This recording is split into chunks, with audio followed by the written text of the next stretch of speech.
Pronto, Então, muito boa noite a todos. Nós estamos aqui hoje para estudarmos mais uma lição do nosso curso.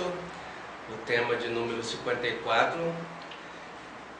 é uma lei cujo nome é Trogo Auto Egocrático Cósmico Comum. Então, para falar de leis, nós devemos saber que existem alguns tipos de leis.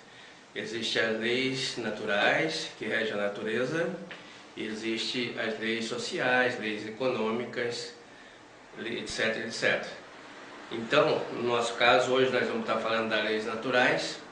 O venerável mestre Samael falava nos seus livros, que existem 48 leis da natureza. E nós vamos estar vendo uma delas hoje. Outras vocês já conhecem dos estudos da escola, da física, da ciência. Por exemplo, jogar essa caneta para cima, ela vai cair. Então ela está obedecendo uma lei, um princípio, que a gente conhece como a lei da gravidade. Então, na escola nós estudamos a lei da gravidade, a lei da impenetrabilidade, da inércia. E aqui no esoterismo, na gnose, a gente vai completando essas leis. Então, tem a evolução, karma e dharma, hoje a lei do auto-ego prático cósmico comum. Que lei é esta? Então, é a lei que ela regula a economia do universo. Ela controla, ela regulamenta, é uma lei que rege o princípio de consumo do universo. Em síntese, por essa lei, significa que tudo é tragado e tudo traga, ou seja, a gente come, se alimenta de outros seres vivos e somos alimentados por outros seres vivos. Então, na natureza, nós vamos ver que nada se perde, nada se cria, tudo se transforma. Esse é o princípio de Lavoisier. Também esta lei vai por este princípio. Bom, então a gente teve uma conferência sobre as dimensões. A gente viu que a gente tem a terceira dimensão, o mundo tridimensional, é controlado por 48 leis. Depois a gente tem a quarta dimensão, a quarta coordenada, o mundo Ginas, é controlado por 24 leis. Hoje a gente tem a quinta dimensão, que é o mundo astral. Vamos lá, quinta dimensão, mundo astral, é controlado por 12 leis. Nessa dimensão astral tem também a dimensão mental, o mundo mental, também as mesmas leis. E nós temos a sexta dimensão, que é o mundo causal, é controlado, a gente estava falando do mundo mental, ele é um pouquinho mais sutil. Depois a gente vai ter uma conferência que vai nos permitir fazer uma prática de desdobramento astral e do desdobramento astral, desdobramento para o mundo mental.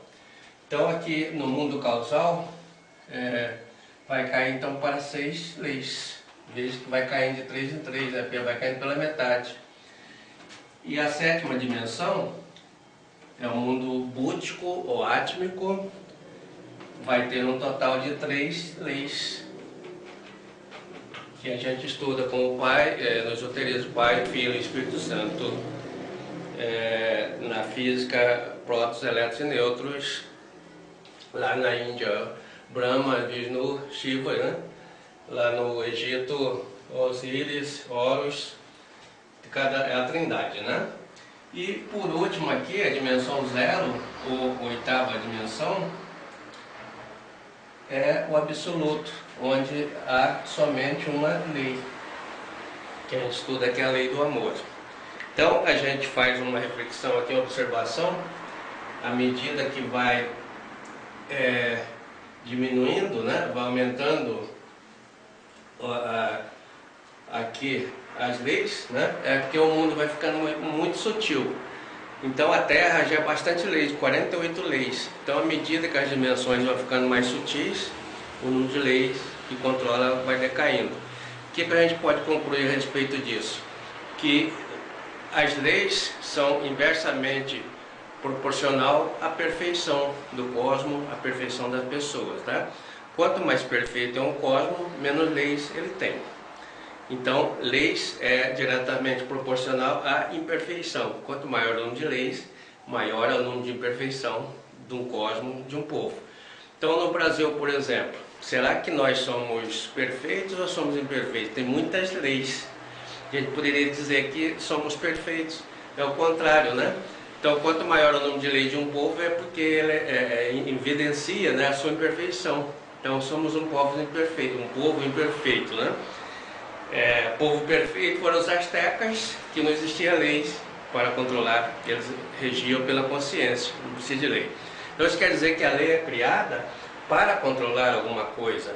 Quando tem alguém infringindo uma lei, então ela é criada para tentar proteger alguma coisa de alguém, algum privilégio, alguma coisa, e assim que surge a lei.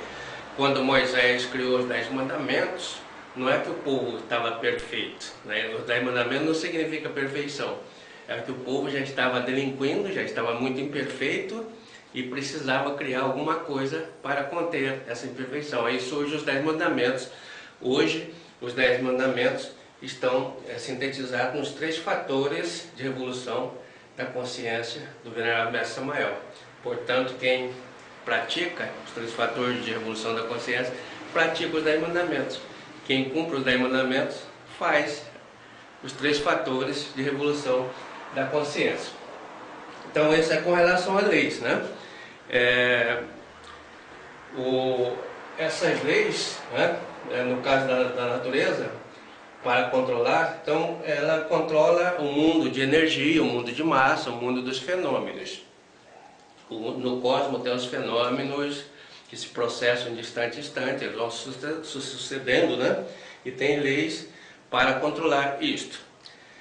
Bem, a energia, o que é energia? Né? Energia é algo que é difícil de se definir, mas é algo que dá para realizar um trabalho. Então a energia é o princípio que gera a força, e a força é o princípio que gera trabalho. Então a energia é a causa da força, e a força é a causa do trabalho.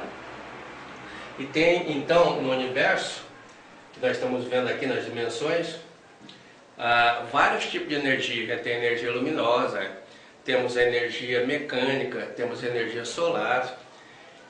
E então veio um sábio francês chamado Lavoisier, e ele enunciou o princípio de conservação da energia. Ele diz na sua lei: na natureza nada se perde, nada se cria, tudo se transforma. Foi Lavoisier.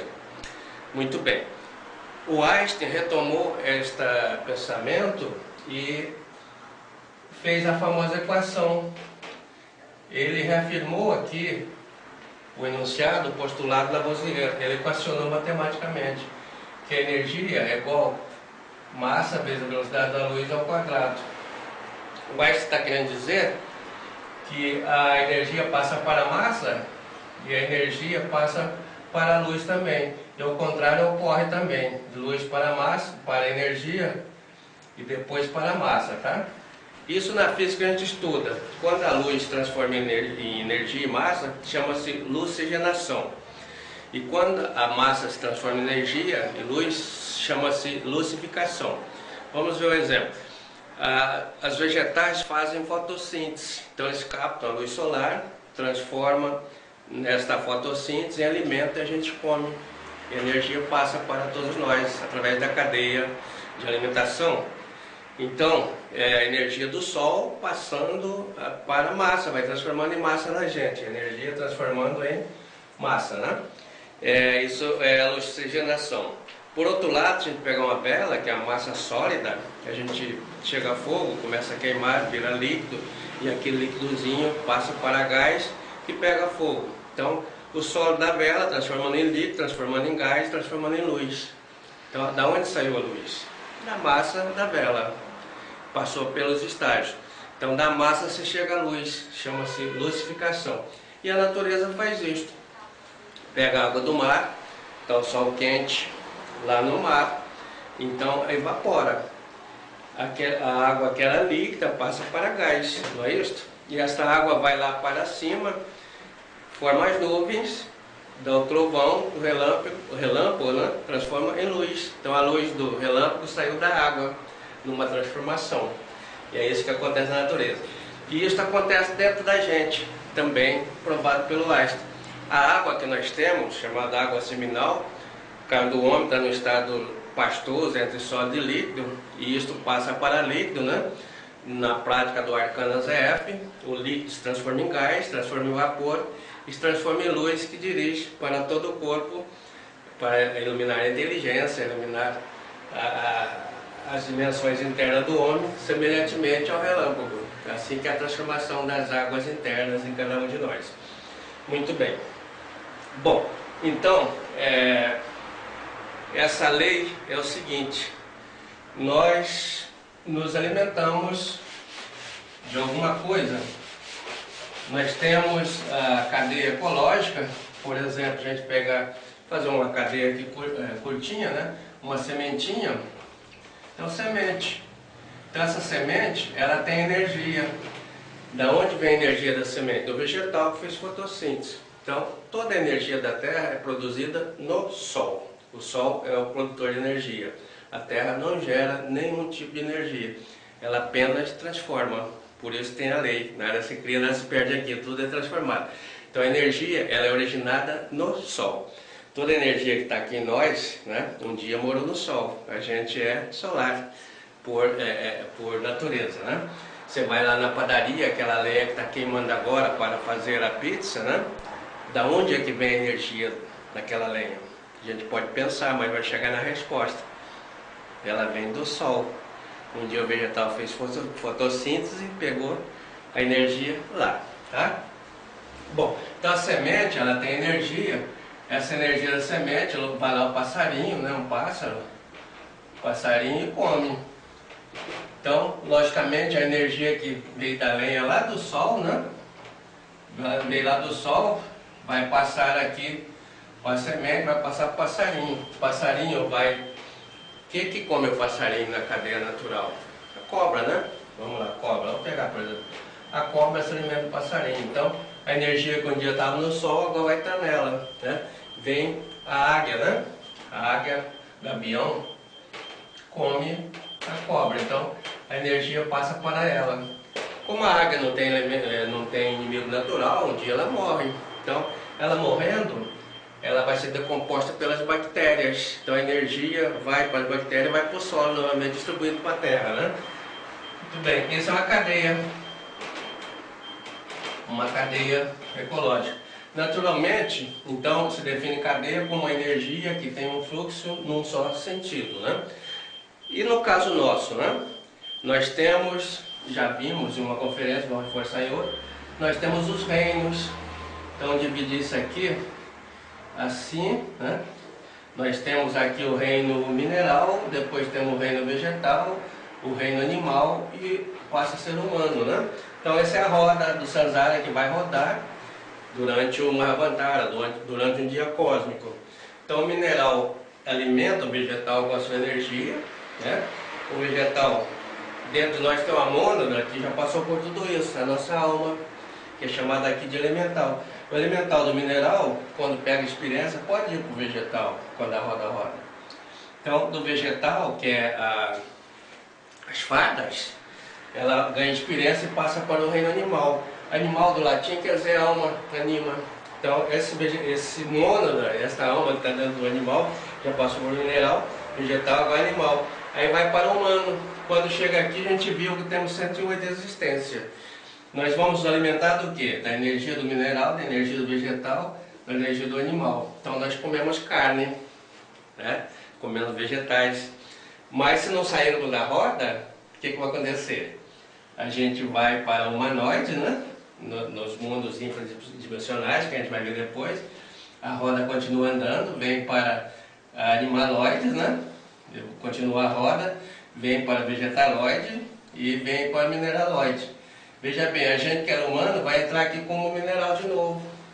Então nós vamos servir de alimento para os vegetais, como vegetal vai servir de alimento para o animal, e como animal vão servir de alimento para os humanos que vão estar nessa roda. Então, nós já comemos muitos animais e já fomos comidos por muitos animais.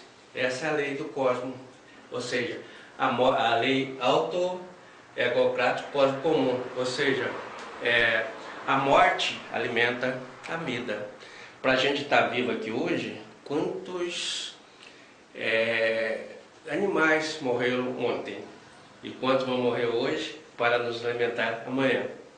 Você vai numa floresta, aquela aparente calma, aparente paz, não é tão bem assim ao sabor dessa lei. Quer dizer, é paz para o leão que está abocanhando a lebre, né? Mas para a lebre é terrível, morrer para servir de alimento para ele. Mas é assim a natureza. Então, não adianta a gente falar, bom, eu não vou comer carne porque eu sou vegetariano, né? Aí eu vou salvar. Quer dizer, você pode acontecer de tudo, mas salvar se você saltar da roda. Não adianta, você pode deixar de comer carne, mas você vai ser comido pelos os componentes que estão na tua frente na roda, na época certa, no mundo certo. Então, a morte sustentando a vida. A vida só existe por causa da morte, por essa lei, e a morte existe por causa da vida. Morte e vida e existência é que controlam essa ação de viver, essa ação do cosmos. Então, esta é a lei. Para terminar, só resta para nós, isto é tremendamente, vamos dizer assim, causa-nos compaixão, né? Você vê um animal sendo tragado, sendo morto, né? Para servir de alimento para o outro. Há dor, há muito sofrimento em tudo isso, mas não tem como sair. O Buda achou a saída. A única saída é sair desse mundo das encarnações, né? Dos retornos e recorrências. É sair da roda.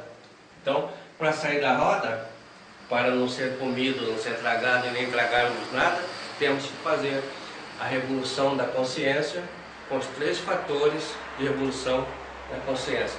Morrer para os defeitos, nascer para as virtudes e sacrificar pelo nosso semelhante de modo desinteressado. Muito obrigado a todos.